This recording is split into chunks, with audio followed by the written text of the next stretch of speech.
Economics chapter number first. और आज का जो हमारा है नेशनल डेवलपमेंट। आइए हम नेशनल डेवलपमेंट के बारे में देखते हैं। नेशनल माने होता है राष्ट्रीय, डेवलपमेंट होता है विकास। और इससे पहले हमने क्या देखा है कि डिफरेंट पर्सनस है ये डिफरेंट गोल। सभी डिफरेंट पर्सन का जो गोल है वो अलग अलग है और सभी का गोल्स अलग अलग है, तो सभी का इनकम का सोर्स भी अलग अलग होंगे। वे अपने गोल्स के, अपने आइडियाज़ के मुताबिक ही उनका इनकम डेवलप करते हैं, इनकम इंक्रीज करते हैं।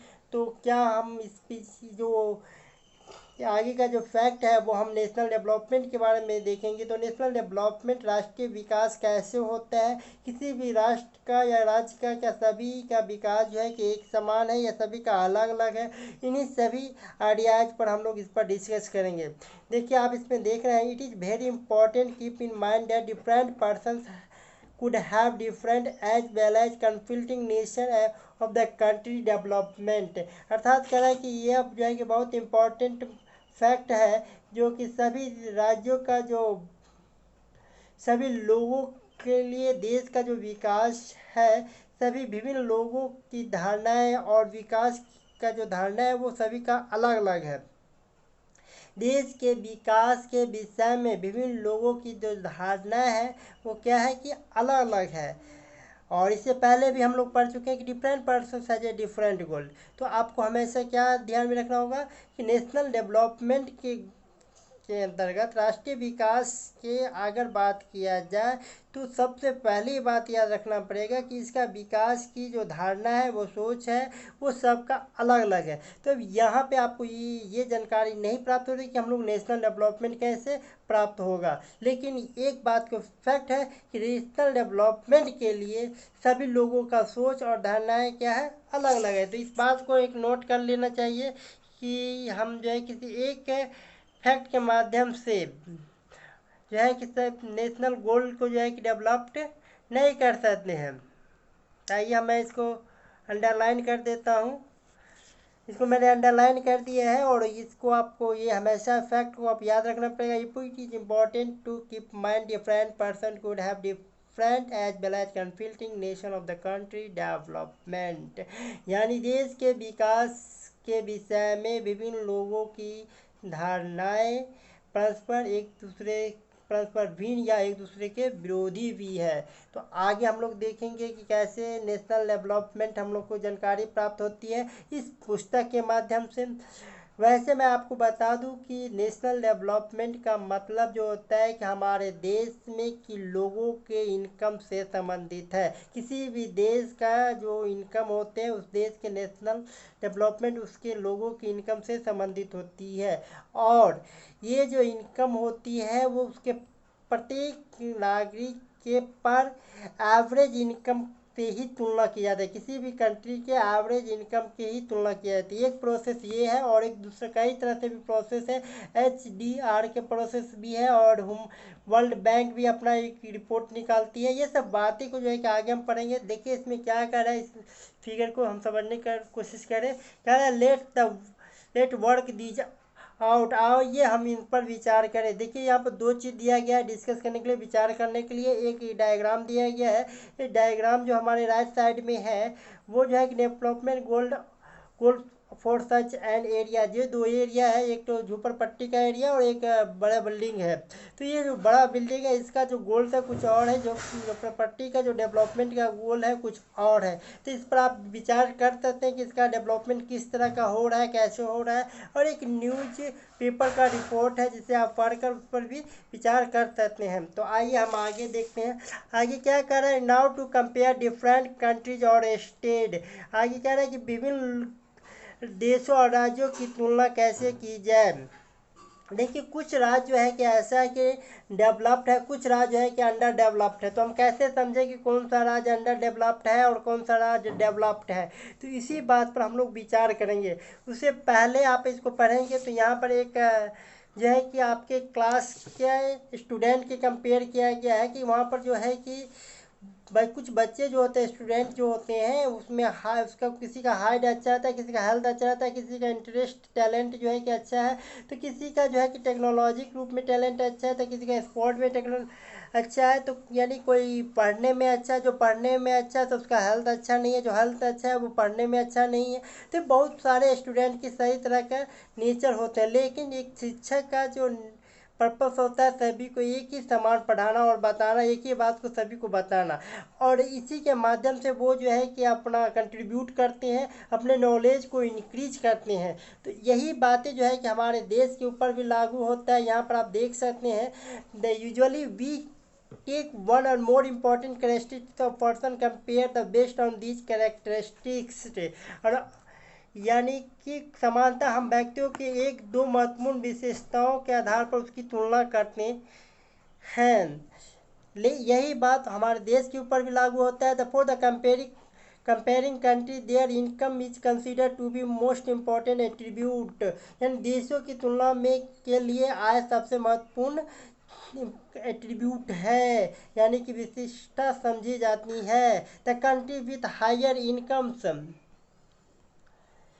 मोर developed and other than less income, यानी कि जो जिस कंट्री के पास अधिक इनकम का सोर्स है वो जो है कि डेवलप्ड कंट्री कहलाता है। जिसके पास कम सोर्स है वो जो है कि अंडर डेवलप्ड कराया जा सकता है। तो इसके देखिए फी के बारे में हम देख कह रहे हैं, this is the best on the understanding the more income means all the things that human being needs, whatever the people like should have, they will be able to greater income, so the greater income itself considered to more important goals. देखिए जिस व्यक्ति के पास जो है कि अधिक income रहेगा, अधिक सोर्स रहेगा, तो वो अधिक अपने आवश्यकताओं को पूर्ति कर पाएंगे। लेकिन जिस व्यक्ति के पास पैसा कम रहेगा वो जो है कि अपना आवश्यकताओं की पूर्ति कम करेंगे। और जिस व्यक्ति के पास, जब वही बात हमारे कंट्री पर भी लागू होते हैं और नेशनल इन किसी भी कंट्री के नेशनल इनकम पर भी लागू होते हैं, कि जिस कंट्री के लोगों के जो है कि अधिक इनकम रहेंगे, अधिक इनकम के सोर्स रहेंगे, वो अधिक जो है कि रिच कंट्री कहलाएगा। और जिस कंट्री के जो है कि इनकम का सोर्स कम रहेंगे वो जो है कि कम रहेगा। इसलिए ही हम जो है कि आगे एग्जाम्पल में उदाहरण में भी समझेंगे। लेकिन यहाँ पर जो है कि आपको समझना ज़रूरी है कि लोग जो है कंट्री जो है कि एक दूसरे कंट्री से कैसे तुलना करते हैं। मान लीजिए कि मैं दो लोगों की तुलना तो कर सकता हूँ, दो स्टेट की तुलना कर सकता हूँ, तो कैसे कर सकता हूँ? दो लोगों को तुलना आसान है क्योंकि आप अपने समाज में रह कर दो लोगों की तुलना कर सकते हैं। लेकिन एक कंट्री की बात किया जाए तो एक कंट्री की कैसे तुलना कर सकते हैं? We compare the average income which is the total income of the country divided by the total population. तो हम लोग क्या करेंगे, एवरेज इनकम पर ही तुलना करेंगे। एवरेज इनकम क्या होता है? तो एवरेज इनकम होता है the which is the total income of the country divided by the total population. यानी कि किसी भी देश का जो टोटल इनकम होता है और वहाँ के लोगों की जनसंख्या से भाग देने पर जो फैक्ट प्राप्त होती है उसे क्या कहेंगे? एवरेज इनकम कहेंगे। इसको आपको हमेशा याद रखना पड़ेगा। मैं अंडरलाइन कर देता हूँ और आप जो है कि इसको ध्यान में रखेंगे, और जब भी देखेंगे तो अंडरलाइन वाली वस्तुओं को बार बार देखने की कोशिश करेंगे कि क्या होता है। देखिए जब कह रहे हैं कि average income beach the total income of the country divided by total population, the average income is called per capita income. और एवरेज इनकम को क्या कहेंगे? पर कैपिटा इनकम कहेंगे। In the world report bank route out by the world bank this creation use the classify the country. देखिए world bank के जो है कि विश्व बैंक की विश्व विकास रिपोर्ट के आधार पर भी किसी भी कंट्री को जो है कि डेवलप्ड या अंडर डेवलप्ड कहा जा सकता है। किसी भी कंट्री को धनी या लो इनकम वाले कहा जा सकता है। लेकिन इसके लिए क्या है, विश्व बैंक का रिपोर्ट और उसकी क्या परिभाषा है, तो हम उसके लिए दिया गया है the country with per capita income $12,616 per annum above the 2012 are called the rich country, and those per capita income $1,013 और less is called the low income countries. यानी कि जिस किसी भी कंट्री, ये आपके लिए बहुत इंपॉर्टेंट है, इसलिए आपको ध्यान में रखना पड़ेगा। मैं अंडरलाइन कर दे रहा हूँ, आप बार बार इसे देखने का प्रयास करेंगे। देखिए विश्व बैंक वर्ल्ड डेवलपमेंट रिपोर्ट के अनुसार किसी भी कंट्री का $12 12,616 प्रति वर्ष 2012 में या अधिक है, उसे क्या कहेंगे कि वर्ल्ड रिच कंट्री कहेंगे। ये जो है कि 2012 के आधार पर दिया गया है कि 2012 में यदि 12 के वर्ष में प्रति वर्ष जो है कि उसका अपना इनकम पर कैपिटल निकला जाता है, लेकिन ये जो है 2012 के रिपोर्ट के अनुसार है कि 2012 के अनुसार कि किसी भी कंट्री का $12 12,616 पर एनम से अधिक है, उसे क्या कहेंगे, रिच कंट्री कहेंगे। दोज विथ पर कैपिटल इनकम $1,035 और लेस इस कहेंगे लो इनकम कंट्री, यानी $1,035 या उससे कम है, उसे क्या कहेंगे, लो इनकम कंट्री कहेंगे। और यानी कि दोनों का बीच में है तो उसे क्या कहेंगे, मिडिल इनकम कंट्री कहेंगे। तो हमारा इंडिया का जो है कि कितना है कि 1,530 है। तो हमारे ये इंडिया का है। तो हमारा इंडिया क्या है कि हमारा इंडिया जो है कि मिडिल कंट्री है, मिडिल इनकम कंट्री है, ना ज़्यादा रिच है ना ज़्यादा लो है। तो इस आधार पर आप जो है कि समझ सकते हैं कि कौन सा कंट्री रिच है, कौन सा कंट्री जो है कि लो कंट्री। यहाँ पर दो फैक्ट हमें ज़रूर मालूम हो गया है, एक तो एवरेज इनकम और दूसरा जो है कि वर्ल्ड बैंक का रिपोर्ट के अनुसार। तो ये दो बातें जो है कि आपको हमेशा ध्यान में रखना पड़ेगा। तो आइए हम लोग देखते हैं एवरेज इनकम। एवरेज इनकम के बारे में हम लोग ने देख चुका है कि एवरेज इनकम क्या होता है, total number of income divided by the total population known as average income. और यहाँ पर आपको जो है कि एक टेबल नंबर 1 जो है कि दो कंट्री की तुलना करके दिया गया। इसे आप समझने का प्रयास कीजिए। अगर कोई समस्या हो तो आप हमें कमेंट जरूर करें, हम उसे प्रयास करेंगे। आगे कह रहा है कि इनकम एंड अदर क्राइटेरिया, यानी कि इनकम और उसके अदर क्राइटेरिया क्या है उसके आधार पर हम लोग देखेंगे। देखिए आपका जो टेबल दे रहा है 1.3 में, यहाँ पर दे रहा है per capita income selected state. यहाँ पर कुछ सेलेक्टेड स्टेट है जैसे महाराष्ट्र, केरला और बिहार है।